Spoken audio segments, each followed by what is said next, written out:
Welcome everyone to Georgia. Thank you for having me tonight. The Georgia Public Policy Foundation, Benita, is doing a fantastic job for all of you, and she works real hard with all the legislators, the state reps, and the state senators while we're developing policy to correct some of the issues.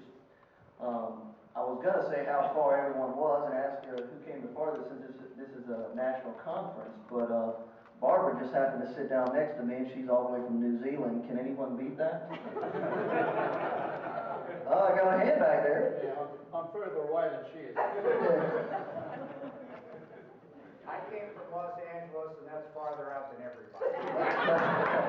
Well, actually, she flew into Los Angeles and drove over, which is just amazing to me. But my name is Steve Davis. I'm a state representative. I'm very blessed and very cursed to serve in one of the fastest growing counties in the country. Henry County, Georgia has almost doubled in size in the last 4 years. We've gone from 109 to 179,000 in a 4-year period since the last Census Bureau. And that's our 2005 numbers, not our 2006 numbers. I'm up here, so.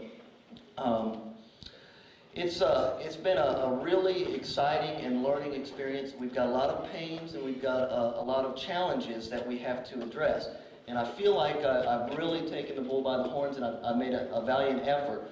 We went out of the gate with congressional balancing bill, because in Georgia, the balancing of the formula was kind of really weighted on who had the best political power. So we've divvied it up equally over our congressional districts and made it fair for us statewide.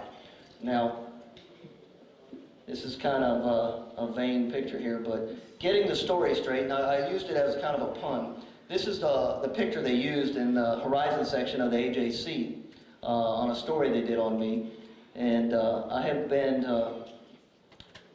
for my 2 years in office, been working very, very hard to make sure that when we use transportation dollars in the state of Georgia, that we pinpoint and we focus on measures that really have congestion relief.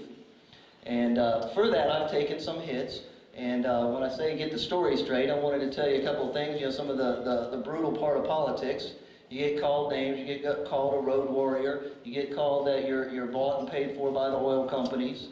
And as a matter of fact, just this month, the newsletter at one of the associations called me Limousine Steve, which I kind of like that, so I'm kind of running with it. But nevertheless, this slide right here was presented by Mike Evans. Oops, sorry about that.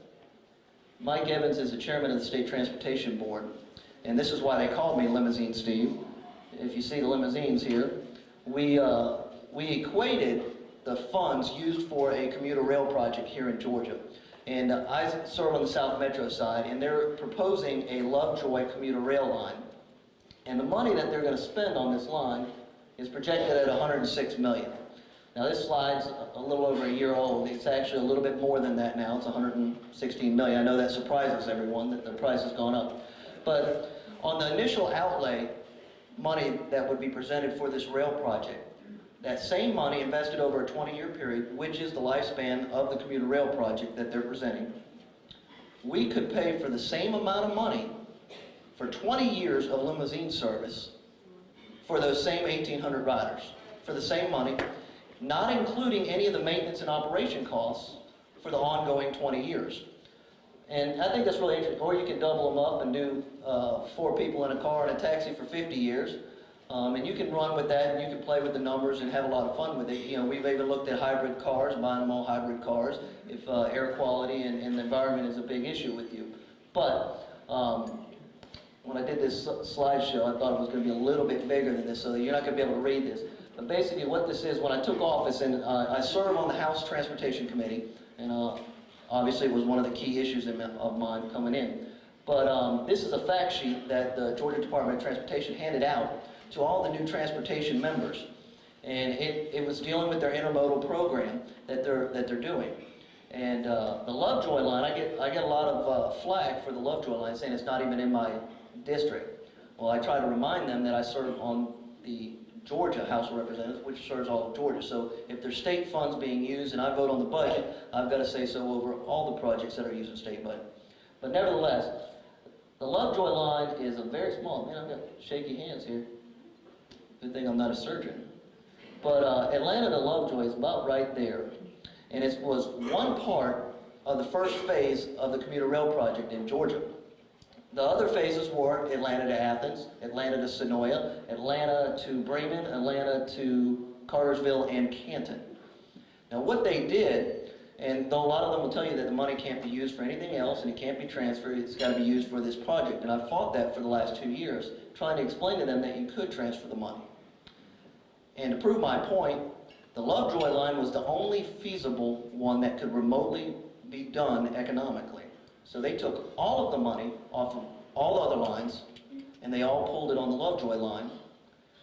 And that was the only way that they could fund that project there. Now this is the overall project that was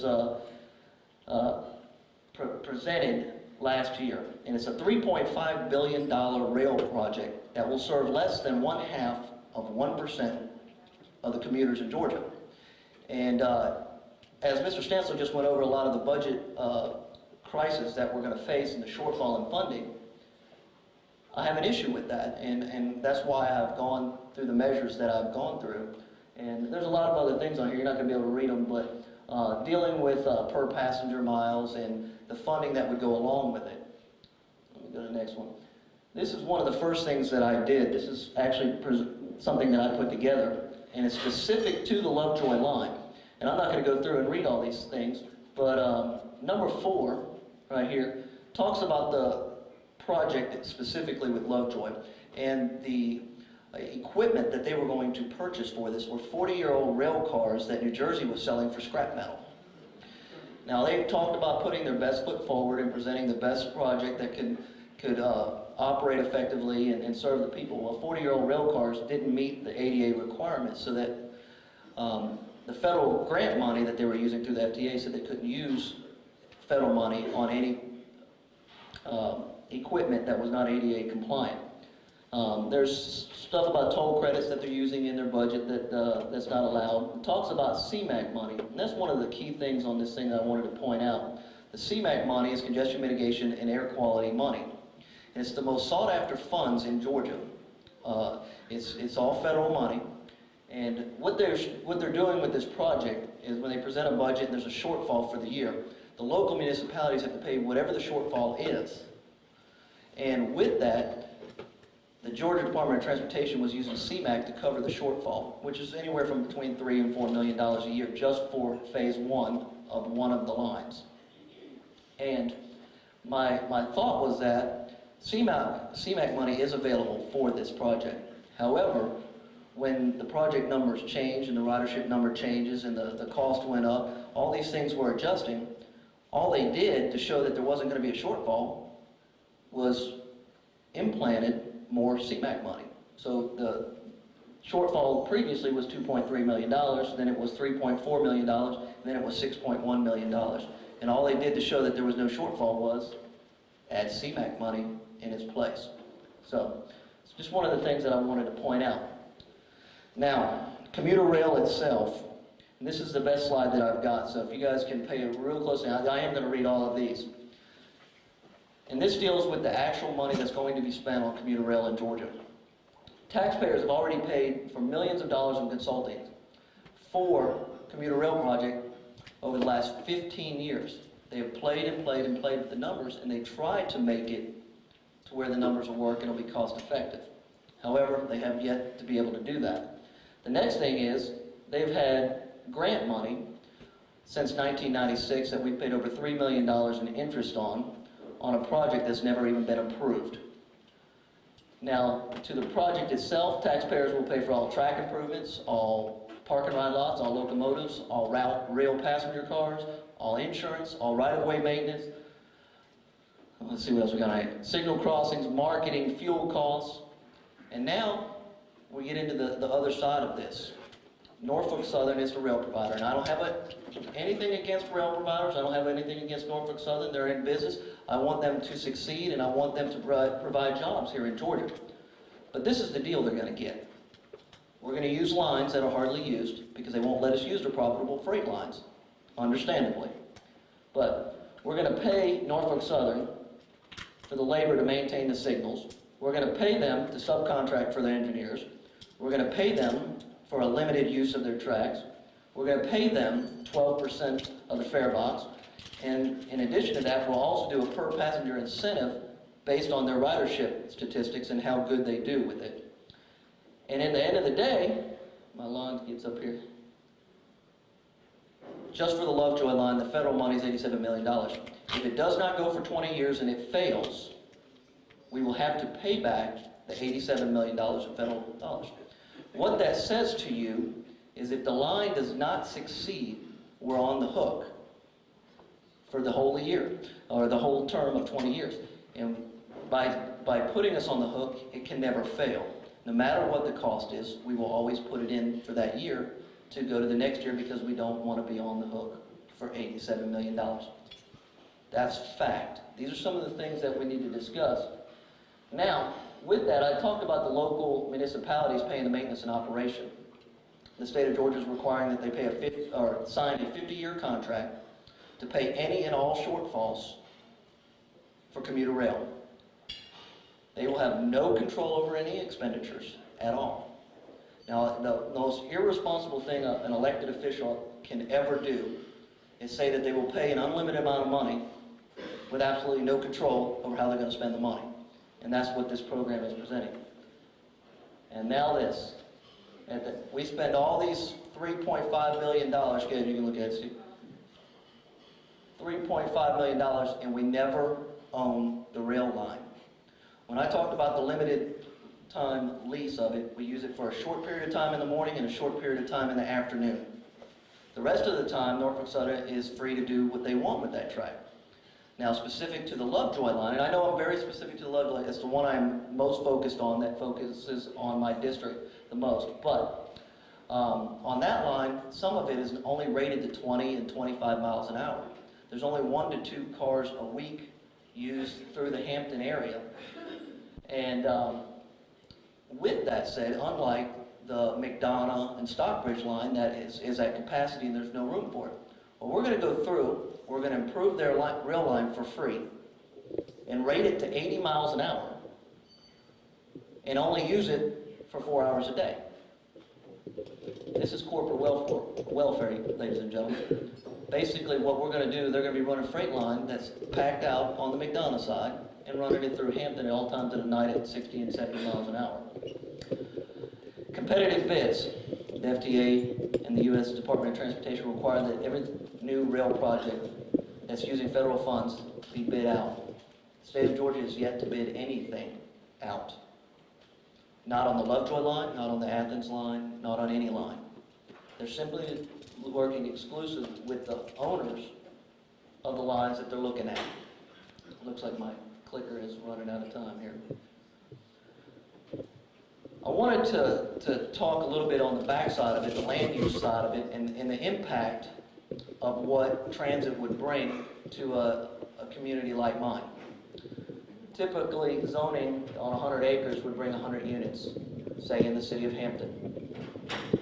Those 100 units will provide 200 cars on the road if there's 2 parents and both of them drive cars, which is typical in today's market. I don't know what the actual average is. I think it's like 1.9 or something like that, but we're going to use 2, and this is going to be simplified. Now, when you do this, all of the new tax dollars created from those 200 new homes and the 200 cars goes to the new infrastructure and the infrastructure that's already in place and the maintenance and operation of, and what I'm speaking of there is police, fire, water, sewage, and the likes of that. Now you take this same thing and you put in a transit system, and you got 100 acres, and I'm being modest, 6 units per acre. That's 600 units. Some of them will get 8, 10, 12. I heard of one today in Cobb County that's going to get 18 units per acre.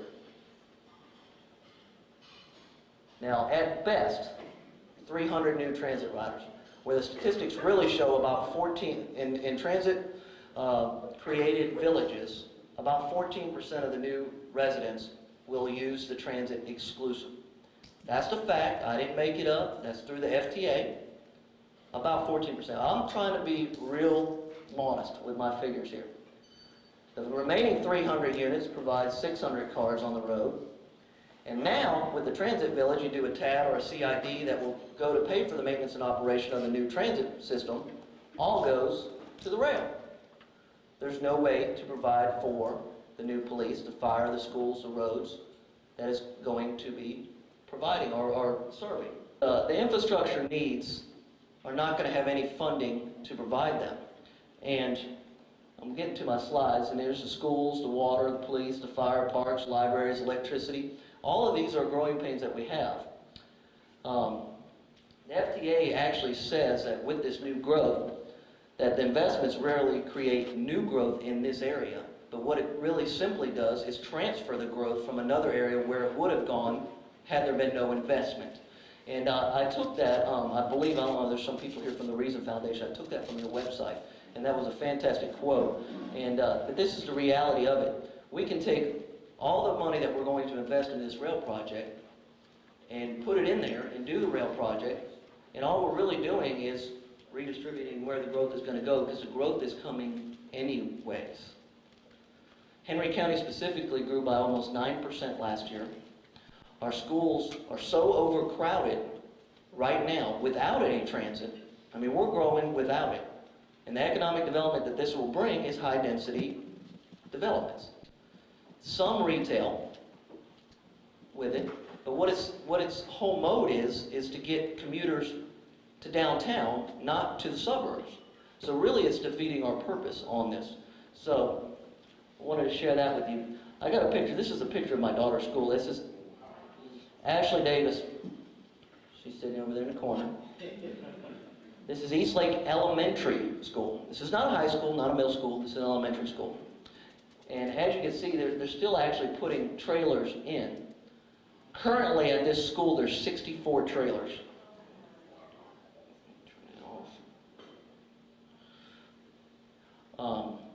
And this is the kind of impact of the growth that we're having and some of the challenges we're having without it. And you mix in the high-density units, and it's going to really compound the problems. And this is just the schools. You have the same problem with the roads and the water and electricity and such as that, but you get the point. These are some of the things that we're facing. Public commitment. This was a big issue this past year. My cohort from Henry County, Representative John Lunsford, is a senior hawk in the Georgia House of Representatives, put in a bill, was House Bill 1033, and it would require a referendum of the voters in any municipality that was going to help fund a regional transit project. Well, all of the transit advocates that were promoting the commuter rail project here in Athens, to Macon and all around the state that wanted this project were absolutely against any voter referendum, even though I was told that I was the only person in the state of Georgia that opposed commuter rail. Well, Emory Morrisberger is here tonight. He's with the Brain Train Group, and I want to thank him for coming tonight. I actually attended the Brain Train Forum up in Gwinnett, and Emory is a fantastic guy. We disagree on this issue, and that's fine. He's a respectable businessman. I hope he succeeds well. I feel like the developers are going after the taxpayers on putting all their economic development back on the taxpayers. I really think that we could do it a different way. He did a survey of 400 people that showed 78%. What was the number? 78? 78% of the people supported commuter rail from the Atlanta-Athens line. 78%, but it was 400 people. And I went through and I looked at that and I was like, there's no way that's possible, that 78% of the people support commuter rail. Well, and with all due respect to Ms. Morrisberger, I thought the questions were leading. They didn't give them accurate data. And it was kind of like the ridership surveys that the Georgia Department of Transportation did. Would you rather ride a bus or would you rather ride a train? But in it, only 18% of the people surveyed actually commuted to Atlanta. So, they blocked our bill in the legislature. House Bill 1033 was blocked. I didn't even get a vote in committee on it. It didn't get to the floor, didn't pass the House, didn't go to the Senate, none of it.